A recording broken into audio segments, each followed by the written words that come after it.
Bonjour, aujourd'hui je vais vous expliquer pourquoi la compta c'est facile, surtout quand on n'est pas comptable et quand on est seulement créateur d'entreprise et futur chef d'entreprise. Alors vous allez voir que ce n'est pas aussi compliqué qu'on voudrait bien le croire.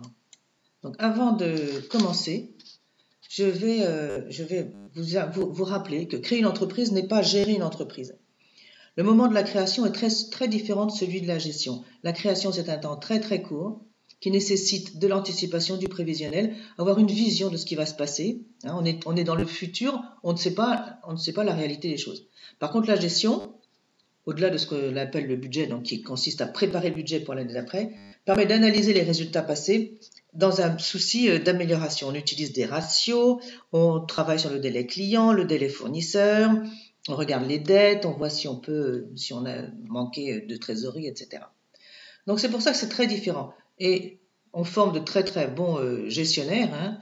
Et par contre, le moment de la création, on n'a pas besoin ni d'avoir de l'expérience, ni d'avoir de diplôme. Les bases comptables sont les mêmes, que ce soit pour la création ou pour la gestion après création. Et tout ce que vous avez appris au moment de la création, eh bien, c'est acquis pour la suite. Donc on demande au créateur de rédiger principalement son business plan et on verra que la partie comptable du business plan, la partie financière aussi, est assez courte par rapport à la partie économique, c'est-à-dire la faisabilité du marché. Alors, à quoi sert la comptabilité? Trop vite. La comptabilité, ça sert à quoi? D'abord, c'est assez souriant, à payer des impôts. En fait, c'est un système qui a été établi de façon à ce que on puisse, à la fin, en gagnant de l'argent, pouvoir payer ses impôts. Toutes les entreprises utilisent donc les mêmes classements, les mêmes numéros de compte. On appelle cette norme le plan comptable. Gérer une entreprise, bien sûr, la compta, ça sert grâce au prévisionnel et à côté au réalisé, c'est-à-dire à ce qu'on a fait par rapport aux prévisions. Eh bien, c'est comme ça qu'on va gérer l'entreprise, qui est elle-même tributaire entièrement de la stratégie choisie par le patron. Pouvoir se comparer aux concurrents, ça c'est la troisième utilité de la comptabilité, parce qu'on utilise les mêmes variables. Donc les entreprises dans un même domaine peuvent rapprocher leurs chiffres. Il existe d'ailleurs des éditions de ces chiffres domaine par domaine chez tous les syndicats professionnels qui nous disent par exemple qu'une pizzeria c'est tant de pourcents de marge brute, etc. Donc pour pouvoir se comparer, c'est être dans la lignée ou pas. Qu'est-ce qui nous différencie de nos concurrents? Alors il existe deux documents comptables de base, il faut le savoir quand même. Le compte d'exploitation ou le compte de résultat, qui est le film de l'activité au jour le jour. Je vous ai mis une belle bobine. Et le bilan, qui est comme une photo à une date bien précise. Généralement, et pour 90% des entreprises, c'est le 31 décembre, mais en fait, vous pouvez la mettre quand vous voulez, la clôture de l'exercice. C'est la photo du patrimoine de la société, cette société qui est donc une personne morale. Le compte d'exploitation comprend les encaissements des ventes, les paiements des factures de charges et le fameux cadeau de Bercy, la note aux amortissements. On appelle aussi ce compte d'exploitation compte de résultat et il est le solde entre le chiffre d'affaires et toutes les charges. S'il est positif, c'est un bénéfice. Si le résultat est négatif, bien sûr, c'est une perte, un déficit. Alors, qui doit tenir une comptabilité? En tout cas, pas les micro-entreprises, ex-auto-entrepreneurs, qui gèrent uniquement un cahier décaissement-encaissement ou dépenses-recettes, qui gèrent une compta, alors que les entrepreneurs indépendants gèrent une compta allégée, mais qui doivent faire une déclaration simplifiée pour les impôts personnels. Et le numéro 3, les sociétés SAS, SARL et tutti quanti, qui présentent un bilan annuel avec l'IAS fiscal. Donc, normalement, ce sont les experts comptables qui valident, ce sont toujours des experts comptables, qui valident ces documents, que ce soit votre expert comptable personnel, celui de l'entreprise, ou bien d'un centre de gestion agréé, qui valide pour une modique somme, je crois que c'est autour de 300 € par an à peu près, qui valide ou pas la comptabilité que votre comptable ou vous-même avez tenue sur l'année. Alors, que doit savoir le chef d'entreprise, le futur chef d'entreprise, en matière de Que doit savoir, ça va trop vite aujourd'hui, que doit savoir le futur chef d'entreprise en matière de comptabilité? Faire son plan de financement. Vous allez voir, c'est relativement facile. C'est le bonus qu'il y a à la fin de cette visio. Créer un presque compte d'exploitation parce que le compte d'exploitation qu'il va monter va ressembler énormément à un plan de trésorerie, à savoir qu'on va tenir au mois le mois les encaissements et les décaissements. Le compte d'exploitation, pour les initiés, le compte d'exploitation, le presque compte d'exploitation ne tient pas compte des dots aux amortissements. Par contre, il met la totalité du remboursement des annuités d'emprunt et le plan de trésorerie y ajoute aussi les décaissements et encaissements de TVA qui ne figurent pas dans un compte d'exploitation puisque ce sont des comptes de bilan. Que doit savoir le futur chef d'entreprise? Il doit savoir aussi lire un bilan et comprendre les liens entre le CE, le compte d'exploitation, et le bilan. En fait, les comptes sont tous liés. Alors, pas besoin d'être un comptable pour préparer un presque compte d'exploitation, un compte de résultat ou lire un bilan. La compta, il faut le savoir, c'est comme une langue étrangère, il faut accepter et entrer dans le vocabulaire, point. Il ne faut pas vouloir aller au-delà, ni essayer de comprendre certaines choses. C'est très logique la comptabilité quand on a un peu travaillé dedans. Mais vous serez très fier le jour où vous arriverez à discuter avec votre comptable d'une ligne de trésorerie ou avec votre banquier. Alors, une chose importante qu'il faut savoir avant même de commencer son entreprise, c'est de faire la différence entre les investissements qui sont immobilisables et l'exploitation.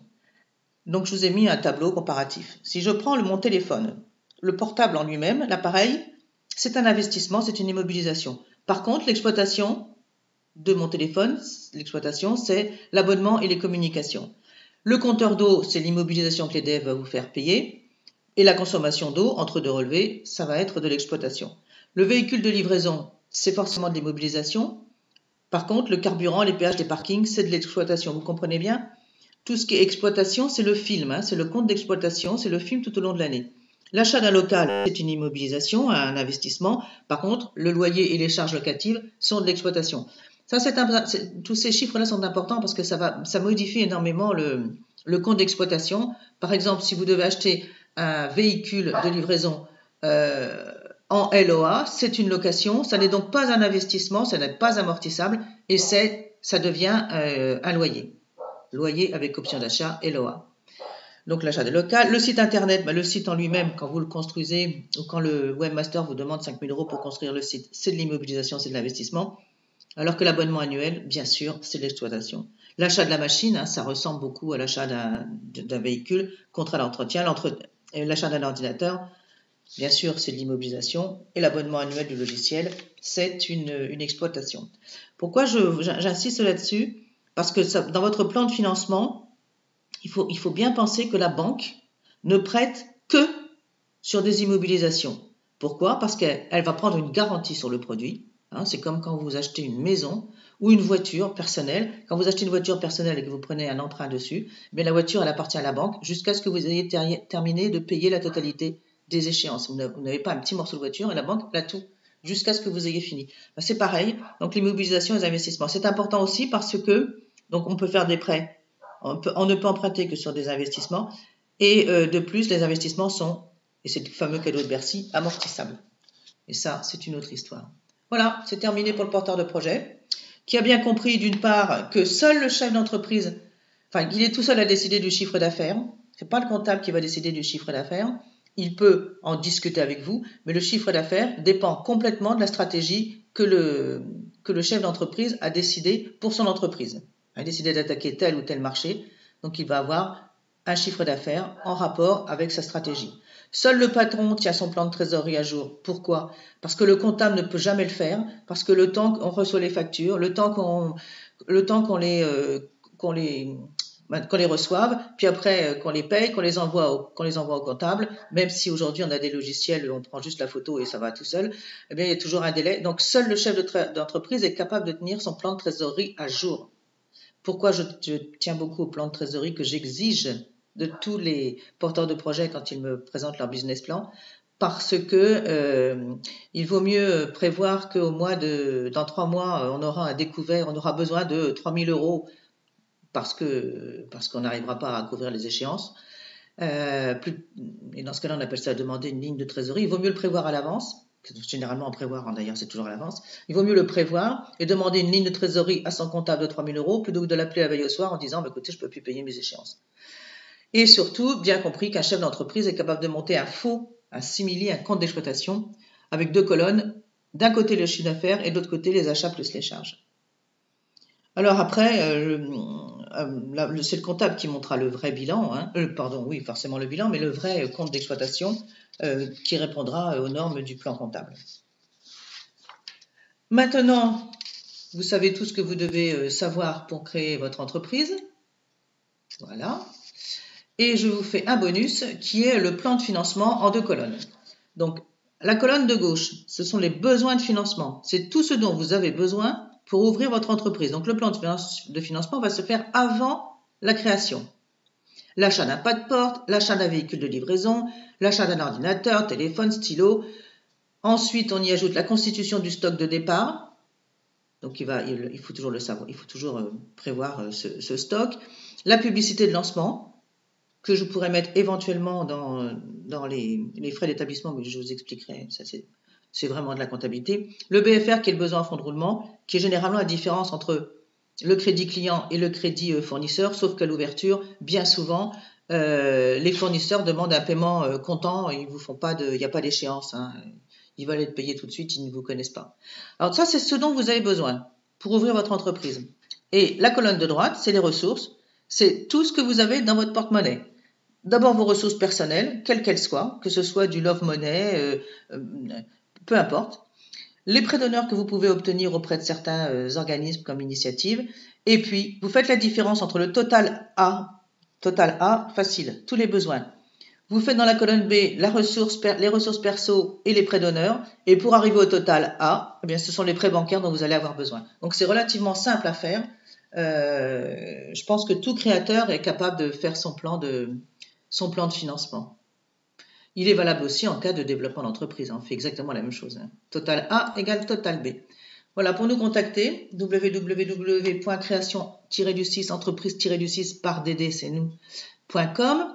Les formations proposées, la formation, c'est rédiger le business plan de création d'entreprise. C'est 7 heures de visio, 790 € TTC, éligible sur le CPF, donc sur votre compte personnel de formation. Vous allez sur moncompteformation.gouv.fr et vous cherchez donc cette formation. Elle est aussi ce qu'on appelle data dockée, mais ça veut dire qu'elle est certifiée qualité par un organisme de certification de qualité. À bientôt de vous revoir. Au revoir.